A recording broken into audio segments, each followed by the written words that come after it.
Bueno, yo creo que una de las cosas que podemos tener en común, como en esa lista de las cosas que no nos gusta, es esperar, ¿cierto? Si acá yo dijera, por favor levante la mano el que le gusta esperar, seguramente todos haríamos voto en blanco, ¿verdad que sí? Démosle un calificativo al verbo esperar. Supongamos que vamos a completar una frase, la frase es, esperar es, pongamos, esperar es angustioso. ¿Qué más? Esperar es difícil, escuché por ahí. Esperar es, ¿qué más? Esperar es aburrido, ¿qué más? Todo el mundo se quiere expresar, se acuerda del banco y se acuerda de hacer fila y se acuerda de ese cajero que toma tinto mientras hay 20 personas entre usted y el banco. Apúrese, señor, ¿verdad? ¿Cierto que sí? Gracias al Señor porque cada vez todo se va virtualizando y menos filas y todo eso, ¿verdad? Esperar es terrible, es muy difícil, pero si tú y yo lo pensamos bien, dependiendo de lo que uno esté esperando, uno se puede sentir diferente. Hay momentos en los que esperar puede cambiar dependiendo del valor que tenga lo que viene. Por ejemplo, hablemos de eventos terriblemente relevantes para los próximos días. Viene el Mundial. ¿A cuánto estamos del Mundial? ¿A cuánto? No, mira. Uy, Cordy, ¿qué nivel? Cordy. Estamos a 22 días del Mundial. 22 días del Mundial. Ahora, ¿cómo lo espera un fan del fútbol? ¿Cómo lo espera? Emocionado, ¿no? Está en conteo regresivo, va mirando, ¿cierto que sí? Va mirando cómo va quedando la ubicación de los horarios acá en nuestro país, cómo es, a qué hora me puedo ver el partido, va comprando televisor de pronto, ¿cierto que sí? Cada 4 años hay motivo para estrenar televisor. De pronto alguna esposa dice, tan lindo mi esposo, de Día de la Madre me regaló televisor. ¿Por qué sería si siempre era todo tacaño? Con una Jumbo me salía este año y es que televisor y no cayó en cuenta que es que Qatar el viejo se regaló. ¿No? ¿Cierto que sí? Entonces, ¿cómo lo espera un fan? Con expectativa, ¿cierto? Uno hasta hace oraciones por los jugadores para que no se vayan a lesionar. ¿Usted ha orado eso? Yo sí, yo digo, Señor, que no se lesione Messi, Padre, que no se lesione Leo, que llegue buenito hasta la final. Yo no sé quién más ora eso, pero yo sí, cuando lo veo, yo digo, uy, Señor, guárdale esas paticas. Yo le digo, yo le pongo la ilusión. Pero por ejemplo, un esposo que es fan y está casado con una señora que no le gusta nada el fútbol, ¿cómo lo espera ella? Ya voy a perder a mi marido. Otra vez esos tipos allá detrás de ese baloncito. Usted no se cansa cuántos partidos lleva en una semana, ¿cierto? ¿Verdad? O sea, cambia el panorama dependiendo de lo que hay en el corazón de la persona, qué tan valioso es eso que espera. ¿Cuánto falta para Navidad? Oiga, ayer mi hijo cogió el celular y miró el calendario del celular y en los calendarios de Google del celular le indica a uno cuánto falta a la fecha que uno señale. 58 días para Navidad. ¿Cómo lo espera un niño? ¿Cómo lo espera un papá? ¿Sí? ¿No? ¿Cómo le espera un papá? Y cambia todo, ¿no? Cambia todo, cambia la perspectiva, el niño la ilusión, los regalos, todo eso. Mi hijo a veces cuando tenemos que viajar a reuniones a Bucaramanga, él le encanta, si uno va a un centro comercial, ir específicamente a Pepe Ganga. Solamente para ver. Dice él, solamente para ver. Y de pronto pasa por un lugar y dice, ¿cuánto me gustaría tener este juguete? 58 días y sigue ¿no? Y uno saque la calculadora por allá por dentro, uy, y nos hacemos caras con mi esposa. ¿No? Entonces hay diferentes maneras de esperar, ¿no? Entonces uno con ilusión, el otro. ¿Cómo espera una familia un bebé? ¿Cómo espera un bebé? ¿No? Cuánta ilusión, ¿cierto que sí? Uno se ilusiona, ¿verdad? Uno se emociona, empieza a preparar las cositas que uno cree que necesita ese bebé, ¿cierto? Entonces uno empieza a hacer compritas o empieza a ver qué falta. Si ya tiene un bebé, entonces dice, bueno, esto ya lo tenemos, pero falta aquello, toca renovar esto. Se verifica periódicamente la salud de la mamita, del bebé, ¿cierto? Se va a controles, ecografía, ¿verdad? Todo eso. y la recta final, ¿cómo es allá cuando empieza el trabajo de parto? ¿Cuántas de ustedes han sido mamás? ¿Ya son mamás? Mejor dicho, ¿cuántas de ustedes ya son mamás? Alcen la manita. ¿Se acuerdan del parto? Ya les olvidó. ¿Sí? No se puede olvidar, ¿cierto que sí? No se puede olvidar. ¿Y cómo está uno en esas últimas, cuando empieza ese trabajo de parto, uno está a la expectativa esperando ese bebé, pero al 100%, ¿no? Es toda una adrenalina, uno no puede olvidar ese último momento, esa última etapa. En mi caso, mi esposita empezó trabajo de parto un jueves a las 10 de la noche. Y ese día yo llegué muerto a la casa, jueves a las 10 de la noche empezó trabajo de parto, yo no dormí esa noche, pasé derecho. El niño nació a las 3:30 de la tarde al otro día. Yo no dormí nada. Yo pasé derecho pendiente. Yo parecía un entrenador, un profesor de educación física, tomándole el tiempo cada cuanto las contracciones, todo eso, pilas en la jugada hasta que nació el bebecito. Esa noche sí dormí como una piedra, caí, ¿verdad? Y creo que si todos pudiéramos contar cómo fue ese momento de espera, del trabajo de parto hasta el momento en el que nació un bebé. De hecho, las mamás que tienen varios hijos podrían contar cómo fue cada parto. ¿Cierto que sí? ¿Sí pueden o no?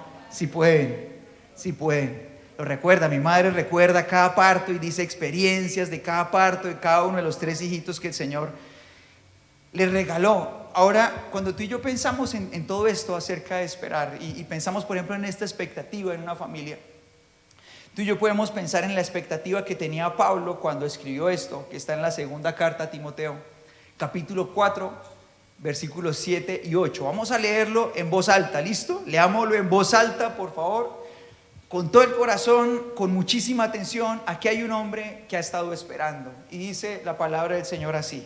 Dice: he peleado la buena batalla, he terminado la carrera y he permanecido fiel.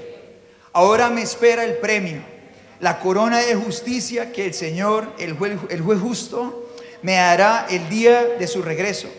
El premio no es solo para mí, sino para todos los que, ¿qué cosa? Los que esperan con anhelo su venida. ¿Cuántos están esperando así? Dice: el premio no es solo para mí, sino para todos los que esperan con anhelo su venida. Y cada persona que conoce al Señor está esperando esta cita con Él. Y hay 2 maneras para partir y encontrarnos con Él. Obviamente su presencia está con nosotros siempre, pero tú sabes a qué me refiero, a ese encuentro que va más allá de esta vida. Y uno de esos medios es morir y partir de esta tierra. Nos vamos y vamos a tener un encuentro con Él. Pero el Señor también prometió que vendría un día, que la maldad aumentará, que se deteriorará nuestra tierra, se deteriorará al máximo la naturaleza, que la inmoralidad aumentará muchísimo, que también la ciencia se acelerará muchísimo y al final, cuando las cosas no den más, extendiendo su misericordia lo más que pueda, un día el Señor vendrá. ¿Cómo se explica eso naturalmente? Pues no se puede, es un milagro, ¿no? Es un milagro, no le cabe en la cabeza a nadie hasta que pasa, ¿cierto que sí? Es igual. El Señor vendrá y Pablo lo esperaba de esta forma, lo esperaba como un fan, lo esperaba como un niño que hace cuentas y espera el regalo. Estoy esperando encontrarme con Él. Lo esperaba como un papá que cuida a ese bebé, pero esta vez cuidando su propio corazón. Y dice: he peleado la buena batalla, he acabado la carrera y he permanecido, ¿qué cosa? Fiel, guardando su alma con expectativa de encontrarse con el Señor Jesús. Y eso le llevó a él a vivir una vida apasionada por Dios, a vivir una vida fructífera, productiva y una vida fiel. Ahora yo te quiero invitar a que tú y yo nos hagamos una pregunta, y es: ¿cómo estoy esperando? Te invito a que cierres tus ojos en este momento y te hagas esa pregunta. ¿Cómo estoy esperando? Porque el Señor Jesús nos hizo una promesa, y si tú has creído en el Señor Jesús, tú crees en Él como tu Señor y Salvador, en tu corazón debe estar esa promesa, y es: nos volveremos a ver. ¿Cómo estás esperando esa cita? Pablo tenía tan clara y tan presente esa cita en su corazón, que tener justamente los ojos puestos en el lugar correcto le permitía no perder el enfoque. Y ahí, con nuestros ojos cerrados, preguntémonos: ¿cómo estoy esperando? Ahora los puedes abrir y mira que como el Señor conoce perfectamente cómo somos y como Él sabe que nos cuesta trabajo esperar, el Señor sabe que no es una tarea fácil para ti, para mí, el hecho de esperar. Él nos prepara para hacerlo. Y una de esas formas que Él utiliza para prepararnos para esperar es una enseñanza que está en Mateo capítulo 25, en los versículos del 1 al 13. Y vamos a empezar por leer los versículos del 1 al 6. La palabra del Señor dice así. Dice Mateo 25, del 1 al 6. Por favor, léelo en voz alta ahí en las pantallas conmigo. Dice: entonces el reino del cielo será como 10 damas de honor, que tomaron sus lámparas y salieron para encontrarse con el novio. 5 de ellas eran necias y 5 sabias. ¿Sí le estás poniendo bastante cuidado a la lectura o no? Vamos a ponerle cuidado porque ahorita vamos a hacernos varias preguntas que nos van a ayudar a entrar en lo que el Señor nos quiere decir.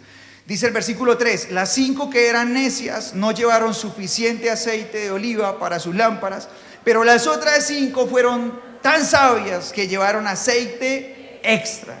Como el novio se demoró, a todas les dio sueño. ¿Y qué pasó? A la medianoche se despertaron ante el grito de: miren, ya viene el novio. Ahora vamos a meternos en contexto. Para ti y para mí esta historia tiene algunas cosas que son raras, pero esta historia en el tiempo del Señor Jesús era algo absolutamente cotidiano. Todas estas cosas pasaban de verdad en un matrimonio en el tiempo en el que el Señor Jesús vino a esta tierra. ¿Cuántas damas de honor había? 10. 5 que la palabra del Señor califica como ¿qué cosa? Como necias. Y 5 ¿qué?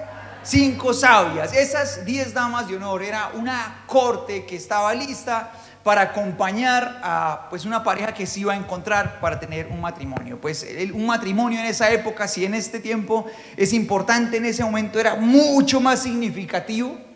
Y la fiesta duraba una semana, 7 días. O sea, en ese tiempo la celebración de matrimonio, pues hoy día la pareja se casa y se va muchas veces de luna de miel, ¿cierto que sí? Bueno, en ese tiempo era una fiesta de una semana en la que todos sus amigos y familiares los trataban como príncipe y princesa. Los cuidaban, les daban todos los homenajes, comida, de todos 7 días celebrando juntos. Pero antes de que se diera el matrimonio, el novio se daba un recorrido por donde todos los amigos que podían, para que lo felicitaran y todo eso. Y mientras tanto lo estaba esperando pues esta corte de damas de honor con la novia. Y la idea era que ellas le esperaran hasta el momento justo en el que él llegara. La cuestión era que en ese tiempo no había telefonía celular ni redes sociales, no se sabía cuándo el novio iba a llegar. Entonces el novio podía llegar en un día, 2, 8, 15, no se sabía cuándo iba a llegar. Podía tardar. La cuestión es que había varios retos entonces mientras ellas esperaban. Y el primer reto que tú y yo nos encontramos aquí fue... ¿Cuál fue el primer reto? Se cansaron y ¿qué pasó? Se durmieron. El primer reto era estar despierto. Ese era el primer reto. Porque podía pasar que el novio llegara justamente en la noche de su largo viaje y en ese momento la corte debía estar lista para poder pues celebrar el matrimonio y que empezara la fiesta. Y el Señor empieza a utilizar esta ilustración. Creo que tú y yo entendemos de qué estamos hablando, ¿verdad? ¿Quién es el novio, verdad? ¿Quién es? Ese es el Señor Jesús, ¿verdad? ¿Y la novia quién es? La iglesia, todos nosotros o cualquiera de nosotros, ¿verdad?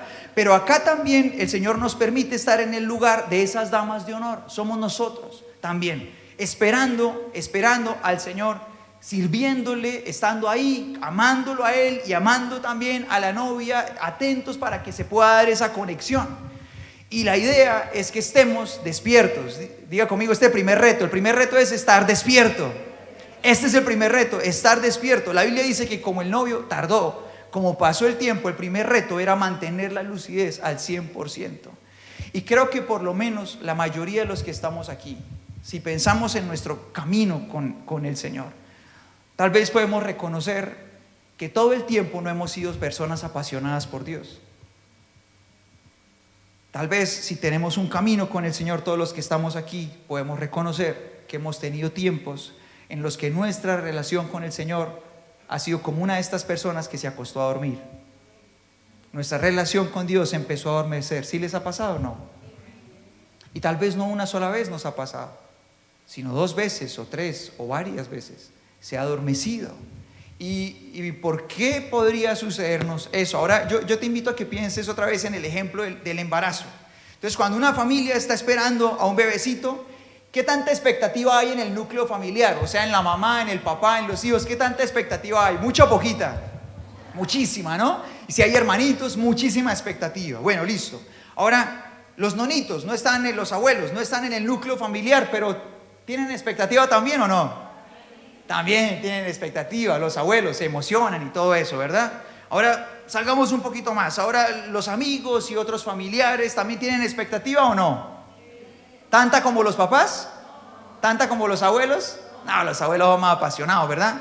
Pero tienen expectativa, ¿cierto que sí? Ahora salgamos un poquito, los vecinos, por ejemplo, pensemos en los vecinos. Los vecinos tienen expectativa, ay, la vecina está embarazadita, salió con su pancita, ¿verdad? ¿Se dan cuenta? ¿Les da expectativa o no? Sí. Igual que a los papás, igual que a los abuelos, igual que a la familia, menos, ¿verdad? Y alguien desconocido que ve a la señora embarazada por la calle, de pronto ni le importa, ¿cierto? De pronto ni le da expectativa, cuándo lo tendrá, ni nada de eso, no le importa. Y tú y yo nos damos cuenta que a mayor cercanía, mayor expectativa, ¿verdad? A mayor cercanía, mayor expectativa. Entonces, si uno se pregunta, ¿por qué mi relación con Dios podría adormecerse? ¿Por qué cuando pienso en esa pregunta, estoy esperando al Señor, de pronto no siento nada de expectativa? ¿Por qué? ¿Será acaso que de pronto se meten las preocupaciones de los problemas, o se meten las ocupaciones de esta vida, o se meten las emociones, o se meten las distracciones, o se meten las malas decisiones, o se meten los malos hábitos, y de pronto cuando nos damos cuenta estamos lejos de nuestra relación con el Señor? Y de pronto cuando uno está lejos del Señor, cuando está lejos y hay menos expectativa, entonces cuando uno está lejos del Señor le importa poco cuidar su relación con Él.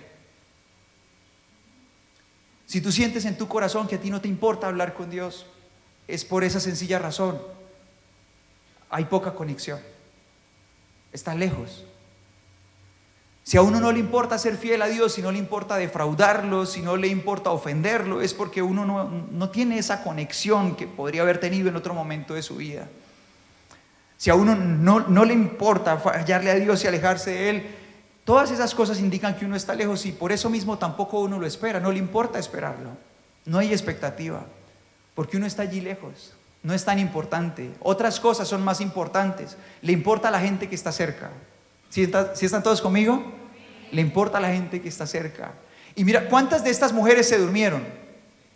¿Cuántas se durmieron? Todas se durmieron.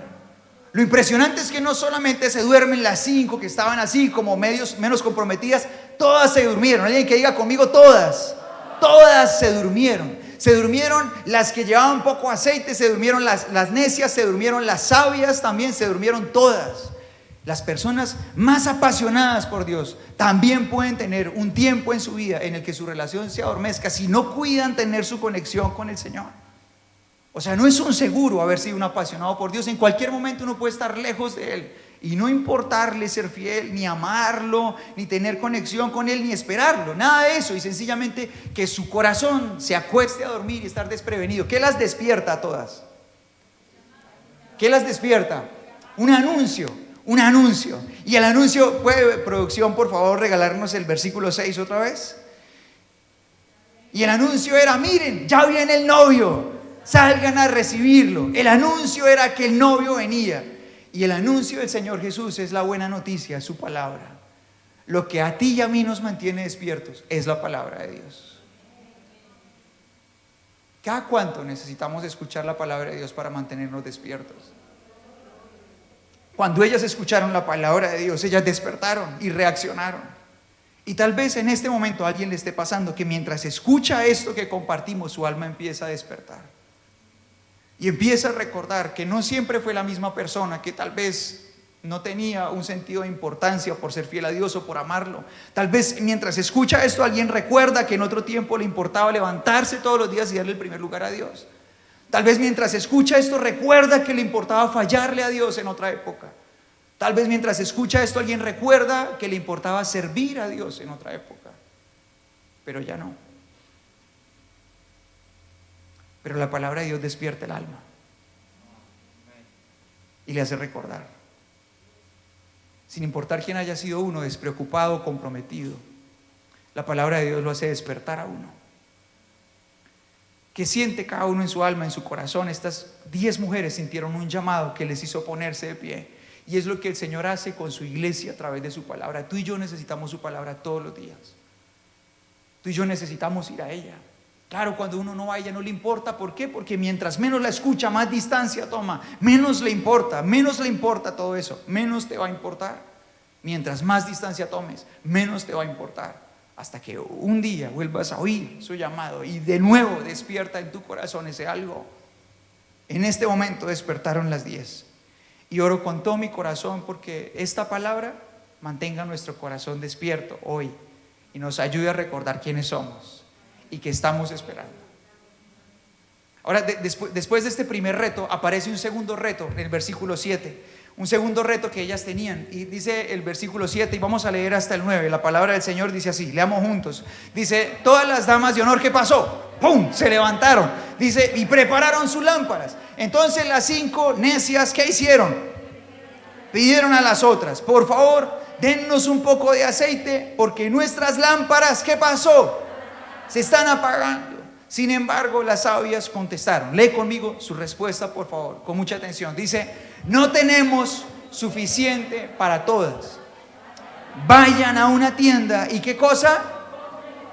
Diga conmigo otra vez esas 3 palabras. ¿Y qué cosa? Y compren un poco para ustedes. Ahora, realmente en este contexto no es que fueran envidiosas, es que era imposible para ellas prestar aceite. Porque en ese tiempo las personas tenían prohibido circular de noche sin una lámpara. Entonces, si ellas entregaban el aceite y se quedaban sin lámpara, ellas no iban a poder cumplir con su función. No podían prestar su aceite. El aceite que las otras chicas debían tener, ellas debían haberlo, ¿qué cosa? ¿Cuál era el verbo que leímos como 3 veces? Debían haberlo comprado. Dígalo conmigo, debían haberlo comprado. Las otras, ¿qué hicieron para tener su aceite? Lo compraron también. Y aquí está el segundo reto mientras esperamos. El segundo reto es pagar el precio. Alguien que diga conmigo, pagar el precio.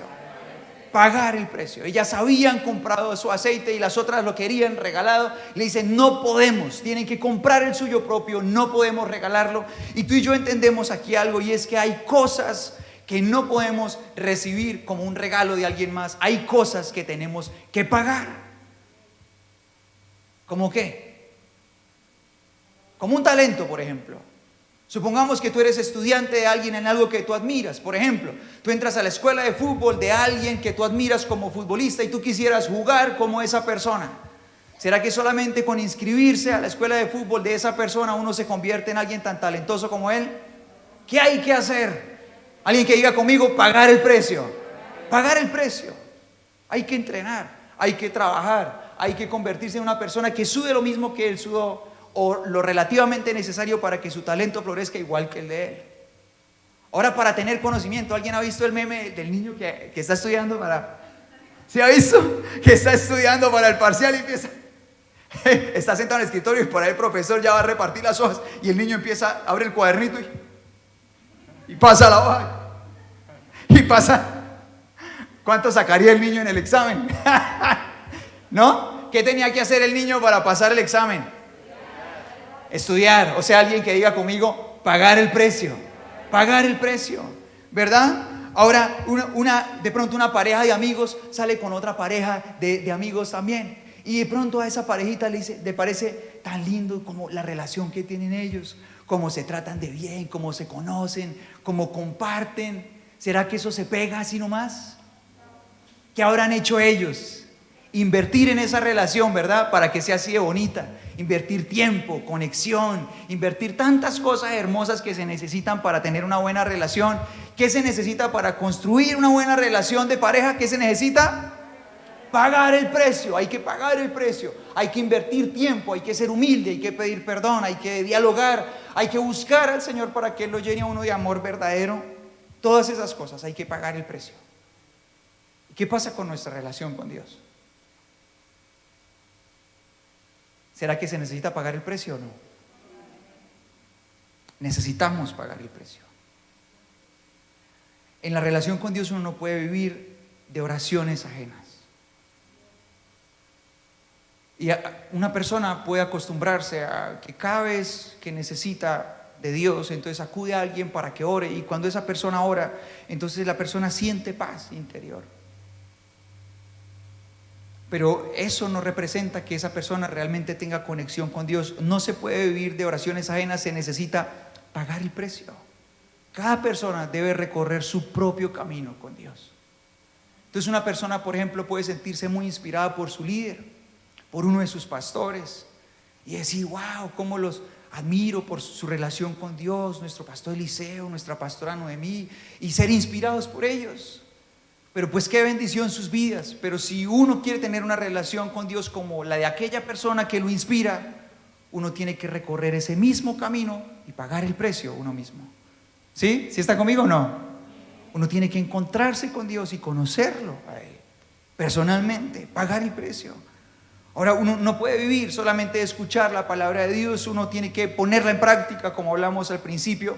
Uno no puede esperar heredar la vida espiritual de sus padres. Si uno quiere tener la misma relación con Dios que sus padres han tenido con Él, uno necesita conocer a Dios también. No se puede heredar la relación con Dios de sus padres. ¿Sí estás conmigo o no?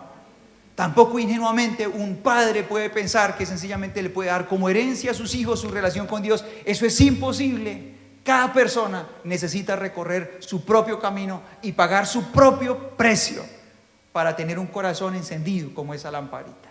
Cada uno, cada uno. Nadie puede vivir de las oraciones de su esposa, nadie puede vivir de las oraciones de su mamá, de su esposo, nadie puede vivir de la vida espiritual de sus hijos, de sus pastores o de sus líderes. Cada uno es responsable de su relación con Dios delante del Señor. ¿Sí estás conmigo o no? Y este era el reto. Ahora, sin embargo, ¿cuántas personas de estas 10 te habían pagado el precio? Solamente la mitad. ¿Sí estás conmigo? Solamente la mitad. Ahora tú y yo seguimos viendo la palabra de Dios. ¿Qué dice el versículo 10? Dice, pero durante... bueno, hagamos una pausa ahí. Estas chicas deciden ir a comprar entonces el aceite, pero dice la palabra de Dios, pero durante el lapso en el que se fueron a comprar el aceite, llegó el novio. Entonces las que estaban listas entraron con él a la fiesta de bodas y se cerró la puerta con llave. Más tarde, cuando regresaron las otras 5 damas de honor, ¿qué pasó? Se quedaron afuera y llamaron, Señor, ábrenos la puerta. Y él respondió, ¿qué cosa? Créanme, no las conozco. En ese tiempo, cuando alguien llegaba tarde a esa fiesta de bodas, literalmente no podía entrar. Culturalmente no podía entrar, era algo establecido. Y con esto tú y yo vemos algo muy importante, y es que hay cosas que no se pueden aplazar en la vida. Hay cosas que no se pueden aplazar. Uno puede ser a veces dado a decir, lo dejo para después, ¿verdad? Lo dejo para después. Entonces, por ejemplo, un atleta que va a ir a los Olímpicos sabe que los próximos, acabo de terminar los Olímpicos, quiere participar en los otros, que son en 4 años. ¿Cuándo necesita empezar a entrenar? ¿Qué pasa si dice, no, yo empiezo a entrenar por ahí 6 meses antes? Lo dejo para después. ¿Qué va a pasar? ¿Será que su rendimiento va a ser igual de los demás? Cuando él empiece a entrenar, se va a dar cuenta de que es demasiado tarde. Ahora, ¿qué pasa si un papá, por ejemplo, piensa, yo quisiera tener una relación con mi hijo, pero ahorita no tengo tiempo, lo voy a dejar para después? ¿Será que puede llegar en el momento en el que sea demasiado tarde? ¿Sí puede pasar o no? Sí puede pasar. Que llegue el momento en el que sea demasiado tarde y cuando se dio cuenta los niños ya no eran niños, ya no son más niños y ahora ya no quieren hablar. Ahora, el Señor quiere moldear el carácter de todos, ¿verdad? Y de pronto el Señor le habla a uno al corazón y le hace ver que necesita trabajar en cierta parte de su carácter, pero uno no se deja, y no se deja, y no se deja. ¿Será que puede llegar un momento en el que sea demasiado tarde para dejar moldear su carácter por Dios? Sí puede pasar, de pronto cuando uno se ve metido en medio de los problemas y ya que necesitaba tener un corazón preparado por Dios, entrenado por Él para afrontar esto, pero ya estoy metido aquí adentro y el Señor quería formarme para esto hace 6 meses, un año, pero yo dije después, más tarde, el Señor me llamaba a orar, a buscarlo, el Señor quería moldear en mí estos hábitos, pero no lo hice y un año después me vi probado en esto y ahora sí quisiera tener lo que tuve hace un año. ¿Se puede? No se puede, demasiado tarde. Y de pronto una persona piensa en empezar a tener una vida fiel a Dios después. Y ese después puede convertirse en algo demasiado tarde. Estas personas dejaron para después algo que era inaplazable. Y fue demasiado tarde. Y dice el versículo 13 así. Mira cómo el Señor cierra esta historia. Dice la palabra del Señor: así que ustedes también deben estar alerta, porque no saben ni el día ni la hora de mi regreso. ¿Quién quiere orar? Vamos a orar. Te pido que te pongas de pie, por favor.